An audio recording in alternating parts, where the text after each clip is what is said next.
Hi, I'm Kenty Can. My guest today is Andrew Miskin, the 83rd Global President of CIMA, the Chartered Institute of Management Accountants, which is the largest professional body of management accountants in the world, with 229,000 members in 176 countries, 1,100 of whom are in Canada. We get to meet CIMA's newly elected global president at the start of summer each year, when they visit Toronto for the annual CIMA Mayors Cricket Tournament. And it's certainly a meeting to which we all look forward. Andrew, welcome to ATN, welcome to Toronto, welcome to Canada. Thank you. You know, as I said, we get to meet the presidents of CIMA, and you're elected kind of the beginning of June each year. So your first official duty, all the CIMA global presidents, your first official duty is coming to Canada. Absolutely. Yeah. And you come for the CIMA annual Mayor's Trophy game, and this is a fantastic event that CIMA puts on, where they promote the game of cricket, you know, all over this country.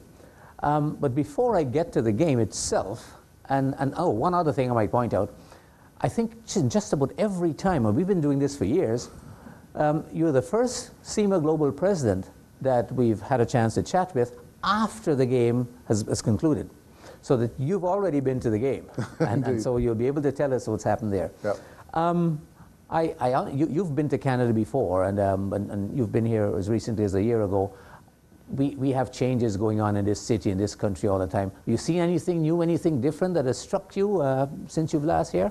Your thoughts then about the city? It seems an air of confidence about the place at the moment, which is really nice. I mean, all countries go through times of confidence and times of kind of maybe feeling a bit lower, but it seems to be vibrant. The place is fun and happy, but maybe that's because it's summer. I mean, most of us feel happy. Well, that too. That certainly helps. Yeah. But I like your description. Confidence. That's good. I think that is the feeling here. Yes, we feel confident about our city and about our country. I can see that. All across this world, there are all kinds of changes, and we've had changes here as well. And these changes, we think they augur well for the future. Going back to the game itself, the CIMA game, this happened last Saturday at Sunnybrook Park, and you were here. You were an important part of the tournament. You come here because of the tournament. What did you think? What did you see, and you know, how did you feel about all of this? It's interesting. A lot of people start off by saying, well, what's CIMA, the Chartered Institute of Management Accountants, got to do with cricket? But we're about helping people and businesses succeed. And it's great to be part of something which enables us to be with the community, developing talent in the community, and being part of what's important to the community. And sport's a great way of attracting people in. We're very big on diversity and inclusion, trying to make sure that everybody in the world has the opportunity to use their talents towards advancing the world. And cricket is a terrific way of reaching out to youth. And so that's what I saw, this great festival of joy and pride in what we have as a community. Now on that note, Britain, the UK where you come from, cricket is in the DNA there. Nobody has to promote the game there. Every boy and girl all over the Council Green, I think, all over the place, they're playing cricket. But here in Canada, I mean, we're aligned with North American things, as it were, and so we do have to promote the game. It's you know, as I say that, I wonder, CIMA, headquartered as it is in London, how do you think about us having to promote the game here, when in England, what do you mean, promote cricket? Cricket's everywhere, it's ubiquitous, everybody plays cricket. How do you think about that? Well, it's funny, it mirrors quite a lot what we do in CIMA ourselves, because in the UK, management accounting is quite much everywhere. Of our members, 70,000 members we have in the UK. And if you think in terms of population, that means we ought to have a lot more than 1,000 members over here in Canada. So management accounting is part of our DNA in that respect as well. Cricket is part of life, although, I mean, you know as well as I do, the first international cricket game ever was held between Canada and the United States. So to say it's not a North American game is kind of, it was and it stopped. It was, yes. Well, but you know, so to be able to be part of promoting something which I think is really valuable for people in the country, be that cricket, be that management accounting, is great. And you know, the efforts that CIMA Canada make in promoting the game in the schools, you know, very, very big high school cricket. And for years, a representative team of school cricketers, they've been going to England. They get to play at Lord's and I don't know, maybe the Oval, I think somebody said one time. Then last year they went to Sri Lanka for the first time, and this year they're going to Trinidad and Tobago in the Caribbean. So this is really getting global. Indeed. Yes. And I'm so proud of what CIMA Canada does for cricket and what they're doing in schools. It's a real testament to the enthusiasm they have for this country and for advancing this country. And I was fortunate enough to be part of what we call Cricket Over the Pond when we had a team that came over to London. It was about 2 years ago now, so that was fantastic. How about your prowess as a cricketer? Well, I was never the greatest cricketer myself. I used to do athletics. I was a sprinter, and the problem with that, it means I'm quite quick between the wickets. Oh, okay. Which was useful on Saturday. We might come back to that. But I was doing athletics, and because we have such a short summer in the UK, you couldn't really do cricket and athletics. Although, of course, as you say, it being part of the DNA, I've played cricket inevitably in various places. In fact, I played cricket internationally before. This wasn't my first time of playing cricket outside the UK. Tell us. Well, I sing in a choir, and we have, well, I mean, some people thought it was a cricket team attached to a choir rather than a choir attached to a cricket team. So I sang in a choir, and we used to play cricket, and we were singing in France once, and we had a match against the local French people, although, to be fair, about half of them were Brit expats, but there were some French people playing cricket. So, how do you view, what's CIMA's view globally, that is, the fact that CIMA Canada have won ICC, International Cricket Council, recognition for promoting cricket here? I mean, ICC out of Dubai, but ICC is a lot in England. You must have been thrilled then. Well, of course, we're very proud of that. I mean, anywhere where CIMA is seen to be helping the community and doing its part in growing the community, we are immensely proud of. And rightfully, the guys in CIMA Canada have terrific pride in what they do. And that's what it comes down to, as you said before, helping the community, putting back in, just being a part of the community, helping them, helping the community, and in the case of the young kids particularly, inspiring them. Yeah. Well, indeed. I mean, as I said, our mission's about helping businesses and people to succeed. And I mean, I talked at the game. We had a little speech before the game, and I talked about this helping people with making decisions. And all of us are faced with decisions all the time. I mean, when you're on the cricket field, the bowler's bowling. You're kind of eyeing up where the bowler's going to go. Where did he go last time? What you're going to take a cow shot into the covers, or are you going to just do defensive? You're making decisions all the time. And business is just the same as that. Life is just the same as that. Management accounting is about helping people make decisions. Well, we'll come back and we'll continue chatting about cricket and about CIMA. My guest is Andrew Miskin. Andrew is the 83rd Global President of CIMA. And we're talking about CIMA, and we're also talking about cricket. Please stay with us.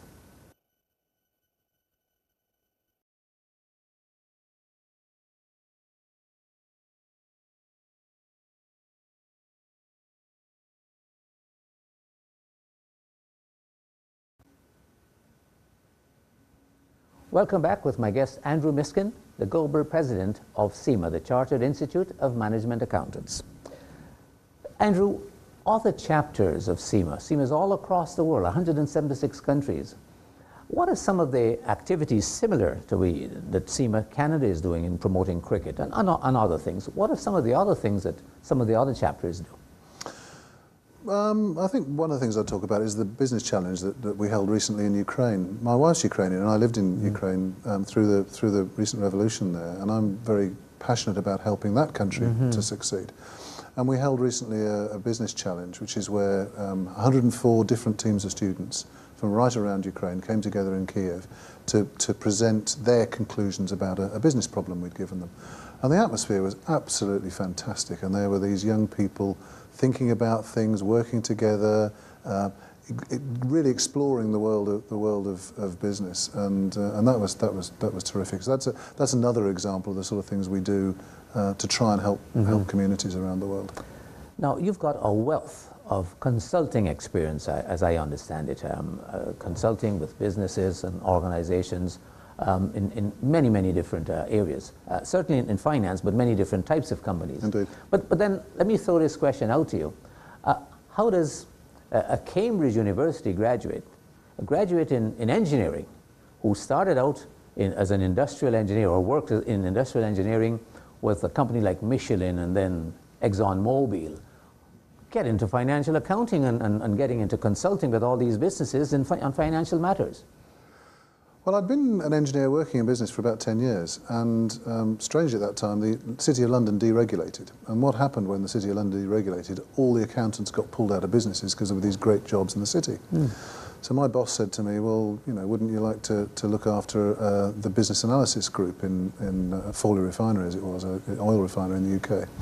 And I said, well, yeah, okay, I'll do that. And he then said to me, well, you know, we've got all these guys, all your guys are taking CIMA exams, wouldn't you like to take some CIMA exams? And I thought, well, okay, I'll give it a shot. Give it a shot. And I know this sounds a bit naive, but I absolutely loved it. I found it so fascinating that I could start to understand for the first time, having worked in industry for kind of nearly 10 years at that stage, what was going on, why people were making the decisions they were making, what all this balance sheet and accounts was all about. And it was genuinely fascinating. And I loved it, and I found it so interesting, that blend of understanding the business and understanding how finance works. And that's really what good management accountancy is about. But then how did you serve your apprenticeship? You didn't start consulting, and where did you work as you began to do that? Well, funny, I got a brochure through the post from Exxon saying, you've been with us 10 years, we'd like you to choose your 10-year anniversary gift. And I'm sure that was meant to motivate me, but it actually made me think, do I really want to spend the rest of my life here? And I started looking around for another job. And at that stage, being both an engineer and an accountant, engineers didn't want to take me on because I'd been doing accounting for 3 or 4 years. Yes. Accountants didn't want to take me on because I was too senior for somebody who'd only been doing accounting for 3 or 4 years. So I thought, well, I'll go into management consulting for a couple of years. They seem to like the fact that I've got both skills, and then I'll go back to doing a proper job. And as happens, I stuck in management consulting the rest of my career. Well, it seems also that you might have also opted for a job in the Foreign Office, because I understand that you fluently, you speak French fluently, you're very proficient in that, but you've got varying levels of proficiency in other languages, Italian and Russian and Spanish and so on. So you could have gone into the Foreign Service as well. Well, maybe. I mean, funnily enough, the ambassador of Ukraine at the moment is a fellow of CIMA, so it wouldn't be impossible. But yeah, I guess I was always interested in how things worked and how to make them better. So CIMA is really kind of a great heartland for me. You've been quoted as saying this is these times one of the most exciting times for CIMA. Why? I think there are 2 things, but I mean probably the first one I'd talk about is the real need for decision making in businesses that's changing. Up until now, we've been reasonably comfortable looking at historical financial performance, projecting that forward and saying, well, that's a good guess of what's going to happen in the future, and we'll plan on that basis. But we all know, both with globalization of competition and the huge amount of information that's suddenly available through the internet, which totally changes customers' expectations about what they can expect from businesses, mean that we have to change the way we do things. We've got to go away from just pulling information out of our accounting systems and looking out into the world, and this big data, as people talk about. How do we do that? So it's really interesting. How do we take all this information, turn it into something which can be understood, communicate it, and help people make decisions? What better time to be around than now? Is there a simple way of explaining how it is you get this information? How do you turn it around and make it understandable to the people you have? Yeah, I think it's quite simple. You just sit down and take our exams, and then you'll understand how that works. Okay. Well, good segue, I think, talking about the exams. You formed a partnership very recently with the American Institute of Certified Public Accountants, the AICPA, and CIMA. This has been a long time in the making, and this will put together a body of, 600,000 or so professional accountants in the world. I'd like for you to tell us a little bit about why did this come about, and where does it take CIMA and the AICPA?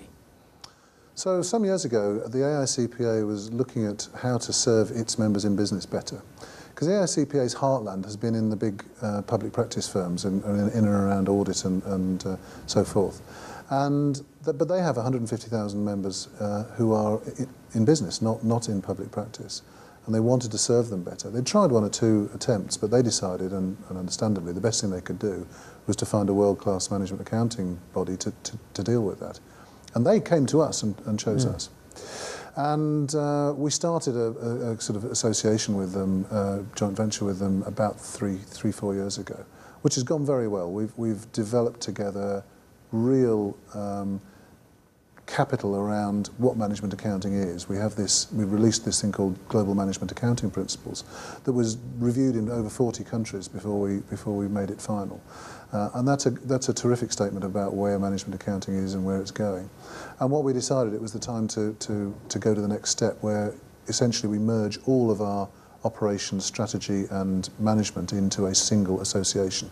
The two member bodies remain, but we essentially outsource all our activities into a single new association. One complements the other rather than being against it. Well, and we get all the synergies of out of being a bigger body, and that's, I think it's the first time anywhere where you've got a body anywhere near this size, but also one that is unequivocally saying there is a qualification, a skill set for public accounting, and a qualification and a skill set for management accounting. And we have two different exams for those. They're entirely consistent. Everybody around the world who is doing management accounting takes the same set of exams, has the same set of professional experience requirements. It's a fantastic thing. Now, we asked our members if they thought this was a good idea, and over 85% on both sides, nearly 90% with CIMA, endorsed that this was the right thing to do. And you can't think of many democratic things these days where you get that kind of percentage turnout. So you know, and it's fantastic that both organisations give the same overwhelming support. Shows that how much our members. We have to take a short break, and then we'll come right back and we'll talk more about AICPA, CIMA, and world changes. Please stay with us. I'm with Andrew Miskin, who is the Global President of CIMA.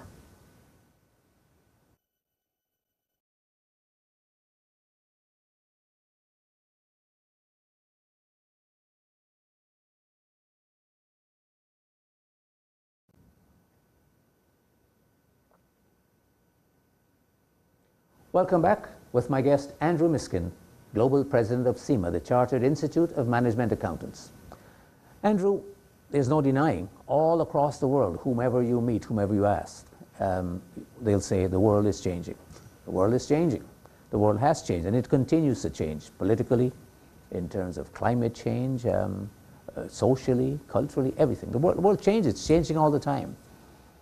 You come from Europe. You're in the UK. We're over here, and sometimes, you know, even though it's changing and the world's smaller, we do have little nuances, little differences about how this works and how that works. From where you sit in your business, at your end of the world, what are the most significant changes? You can limit it to industry, to business, or, you know, in your line of work. What are some of the most significant changes you see? I think probably the most significant change I see is not actually the size of change that's going on, because I look back to my grandmother's life and she saw cars and planes and telephones invented and stuff. But it's the speed of change which is really different. And so people used to have products that would last for 2 or 5 or 10 years. Now they last 2 or 5 or 10 weeks. And therefore they're constantly having to make decisions and change and what have you. The other thing that's probably really quite different from the past is the sheer amount of information that we have all the time. Now, I know Google talks about we have more information created in the last 18 months than in the whole of history up until now. And some of that is, of course, true. Some of it is, you know, photographs that we take on Instagram and throw away. But nonetheless, the volume of information that is around is enormous. And that changes how we think about things and what we can do about things. And I see those being trends that are everywhere in the world. I mean, one of the great privileges about being president of CIMA is you get a chance to travel all around the world, and I have done in my previous professional life as well. And so this isn't something that is isolated to Europe or to the UK or to Canada or to North America. It's pervading everywhere.